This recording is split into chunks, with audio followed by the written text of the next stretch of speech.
இந்த காசி, அயோத்தியா வீடியோஸ் எல்லாம் பார்த்துருப்பீங்க. நாங்க காசிக்கு போயிருந்தபோது, மணிகர்ணிகா காட் அந்த ஒரு இடத்துக்கு போயிருந்தோம். மணிகர்ணிகா காட் அது ஒரு சாதாரண சுடுகாடு இல்லைங்க. நாங்கள் நினச்சி போனது அது ஒரு சுடுகாடு தானே அப்படின்னு நினச்சி போனோம்.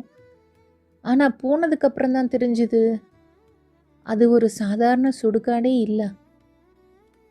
அங்கே நாங்கள் பார்த்தது மரணம்.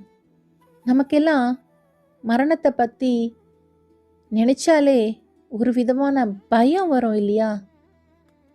ஆனால் அந்த இடத்துக்கு போன உடனே ஒரு விதமான சோகமாக இருந்தது. ஆனால் அதே நேரத்தில் ஆழ் மனசில் ஒரு அமைதி இருந்துச்சு. மணிகர்ணிகா எனக்கு ஒரு பாடத்தை கற்றுக் கொடுத்துச்சுங்க. என்ன தெரியுங்களா? பணம் சம்பாதிக்க ஓடி ஓடி உழைக்கிறோங்க. அப்படி உழைச்சதில் பேர், புகழ், பணம் எல்லாமே கிடைச்சிது.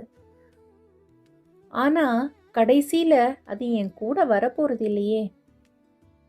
நம்ம கூட கடைசி வரைக்கும் வரப்போகிற ஒன்று என்ன தெரியுங்களா? நாம் செய்கிற நல்லதும் கெட்டதும் தாங்க. இந்த மணிகர்ணிகா காட் என்ன ஒரு முறைக்கு பல முறை யோசிக்க வச்சுது. எப்படி தெரியுங்களா? நாம் எதுக்கு கோவப்பட்டுட்டே இருக்கோம்? எதுக்காக போட்டி போட்டுகிட்டே இருக்கோம்? எதுக்காக சண்டை பிடிச்சிட்டே இருக்கோம்? எல்லாம் இங்கே வந்தால் தெரியுங்க. இது எல்லாமே ஒரு சில நிமிஷம் நாடகம் தாங்க. நாம் தெரிஞ்சும் தெரியாமையும் நிறைய பேரை காயப்படுத்தியிருப்போம். நம்ம குடும்ப உறவுகளையே காயப்படுத்தியிருப்போம். இனிமே அப்படி வேண்டாமே. சிவன் கொடுத்த மூச்சு இருக்கும்போதே நாம் நன்றி சொல்லலாம், அன்பு கொடுக்கலாம், மன்னிச்சிடலாம்.